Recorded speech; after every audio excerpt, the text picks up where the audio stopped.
Realmente el periodismo, el auténtico periodismo, el periodismo de calidad siempre se ha sustentado en los datos, porque sustentar en otra cosa que no sea de los datos, lo que es meramente opinión, pues al final sirves para unos determinados lobbies, pero no sirves a tus audiencias. Es decir, te puede servir para los anunciantes, pero no te puede servir para los lectores, oyentes o telespectadores. Por tanto, periodismo y datos siempre van unidos de la mano y cada vez más, gracias a las nuevas tecnologías de la información y las comunicaciones.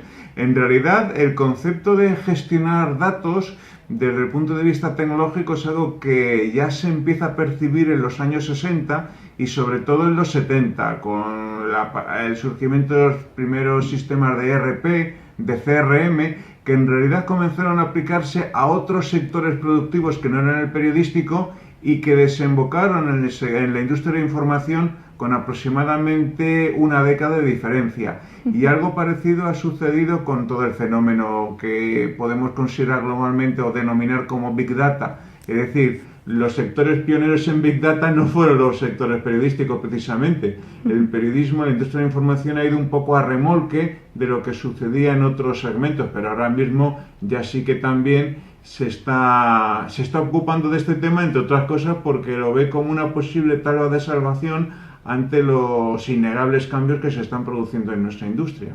Desde el punto de vista del soporte es cierto que se está produciendo un desplazamiento y todo hace prever que el desplazamiento va a ser cada vez más acusado. De los soportes más tradicionales se pasó a una primera generación de soportes online, fundamentalmente identificados con los ordenadores de sobremesa, luego a una segunda generación donde aparecieron los portátiles y luego ya a una generación multidispositivos liderada fundamentalmente por los teléfonos móviles y por las tabletas electrónicas. En el futuro, pues desde luego la tendencia a los nuevos dispositivos va a continuar incrementándose. Posiblemente surja una nueva generación de dispositivos que en este caso ya no sean tanto dispositivos físicos como dispositivos neuronales, es decir, pues la implantación de determinados microchips en el organismo. No hablo a escala neuronal, sino microchip a escala subcutánea, porque ya a escala neuronal implicaría otras complicaciones adicionales, pero yo pienso que por ahí van a ir los tiros en cuanto a consumo de soporte material se refiere. Ese es el gran debate. ¿Qué enseñamos? ¿Amueblar la cabeza, por expresarlo en términos coloquiales, o a los dispositivos tecnológicos?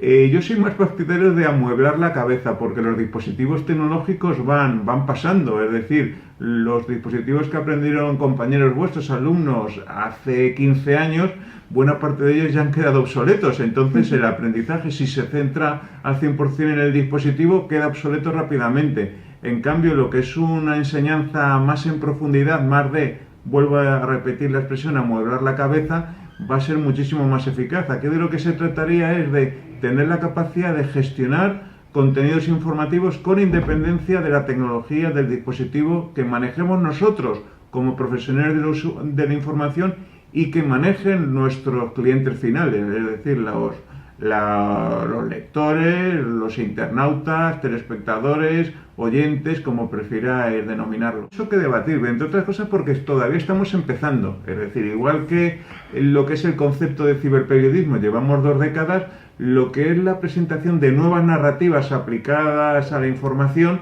es algo en lo que estamos ahora mismo comenzando. Entonces, el debate se plantea en varias direcciones. Por un lado, tenemos que mantener un cierto equilibrio entre lo que es nuestra capacidad de innovación como profesionales de la información y lo que es la experiencia del usuario. Porque si vamos muy por delante de la experiencia del usuario, nos podemos encontrar con piezas informativas magníficas, pero que no son suficientemente comprendidas por los receptores de las mismas y por tanto distan de ser eficaces. Y al contrario, si esperamos a tener unos usuarios tecnológicamente muy maduros, podemos correr el riesgo, en tanto en cuanto profesionales de la información, de estar demasiado retrasados, de quedarnos rezagados en esa carrera por la captación del internauta y quedarnos fuera del mercado. ¿Cómo lograr ese equilibrio? Eso es ahora mismo el quid de la cuestión, y eso es lo que se está trabajando.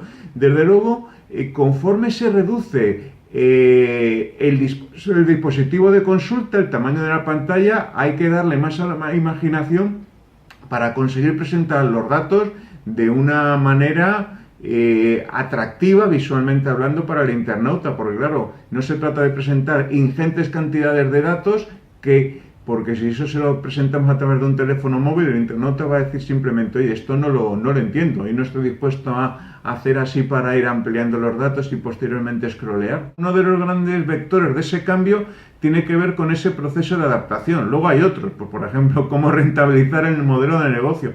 Pero en buena medida ahora mismo estamos buscando ese nuevo estilo narrativo sustentado en conceptos como multimedia, transmedia, etcétera, etcétera. ¿Cómo trasvasar eso? Porque una cosa es decirlo, expresarlo y otra es hacerlo y conseguirlo. Ahora mismo estaríamos en eso, es uno de los grandes retos que tiene pendientes, yo diría ya en el corto plazo, la industria de la información. Sí, vamos bastante a la zaga. Y eso es una realidad innegable. Ahora bien, si me preguntas exactamente el por qué, con sinceridad no sabría respondértelo. Es decir, sabría responderte por qué vamos más atrasados respecto a Estados Unidos, y es porque la industria editorial estadounidense pues siempre ha estado por delante de la española, pero efectivamente, ¿por qué estamos más retrasados respecto a algunos de los ejemplos que me pones? Como puede ser Brasil, Argentina, pues ahí sí que no encuentro un motivo claro.